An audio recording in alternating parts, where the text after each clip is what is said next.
Sir, இப்போ low cholesterol பட்டர்ன்றது ஒன்று இருக்கு இல்ல, அது யார் அப்ரூவ் பண்ணா? லோ கொலஸ்ட்ரால் பட்டர் எங்கேயாவது இருக்கா? அருண், யார் இதுக்கெல்லாம் அப்ரூவ் பண்றாப்போ? அப்ரூவல்ங்கிறத விட ஒரு பாயிண்ட் நிறைய டயட்டிஷியன் சொன்னது, அந்த மாஸ் மார்க்கெட்டிங்ல விழுகுறாங்க. கொலஸ்ட்ரால் ஃப்ரீ ஆயில் அப்படிங்கிற வார்த்தை எல்லாத்துக்குமே தெரியும். ஆனா நிறைய பேருக்கு தெரியாத விஷயம், எந்த ஆயில்லையுமே கொலஸ்ட்ராலே இயற்கையாவே கிடையாது. கொலஸ்ட்ரால்ங்கிறது மிருக பொருள்ல மட்டுமே இருக்கக்கூடிய ஒரு பொருள். கொலஸ்ட்ரால்னா என்ன? நிறைய பேர் கொழுப்பு கொலஸ்ட்ரால் வித்தியாசம் தெரியாது. கொழுப்பு அப்படிங்கிறது இப்போ நம்ம தோலுக்கு கீழே இருக்கு, அடிப்போஸ் டிஷ்யூன்னு சொல்லுவோம். இதுல ட்ரைஎஃபைல் கிளிசரால் அப்படிங்கிற எஸ்டர் அப்படிங்கிற ரீதியில் அந்த செல்களுக்கு இடையில் உங்களுக்கு கொழுப்பு படிஞ்சிருக்கு. இதுதான் அடிப்போஸ் டிஷ்யூ, இதுதான் கொழுப்பு. இது கிலோ கணக்கில் ஒரு உடல் பருமனாக இருக்காங்கன்னா 10 கிலோ 20 கிலோ கொழுப்பு அவங்க உடம்புல எக்ஸ்ட்ராவாக இருக்கும். கொலஸ்ட்ரால்னா என்னங்க? கொலஸ்ட்ரால் அப்படிங்கிறது ஒவ்வொரு செல்களுக்கு அந்த மெம்பரேனில் இருக்கக்கூடிய ஒரு முக்கியமான ஒரு ஸ்ட்ரக்சுரல் காம்பவுண்ட். ஒரு நாளைக்கு உடம்புக்கு 2000 மில்லிகிராம், ஸோ 2 கிராமை உற்பத்தி பண்ணி உங்களுக்கு லிவர் உடம்பு ஃபுல்லாக அனுப்பிச்சுவிடும்.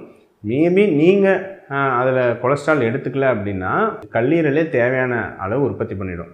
ஸோ இந்த கிலோ கணக்கில் இருக்கக்கூடிய கொழுப்பு வேறு, கொலஸ்ட்ரால்னு மில்லிகிராம் அளவுக்கு உற்பத்தி ஆகிற பொருள் வேறு. கொலஸ்ட்ரால் இல்லைன்னா மனித மிருக செல்கள் இல்லை.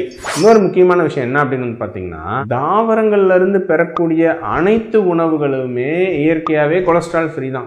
ஏன்னா தாவரங்கள்ல இயற்கையாகவே கொலஸ்ட்ராலே இல்லை. ஸோ இந்த கொழுப்பு சம்பந்தமான விஷயங்கள்ல 0 கொலஸ்ட்ரால் இந்த வார்த்தைகளை நம்பி ஏமாற வேண்டாம்.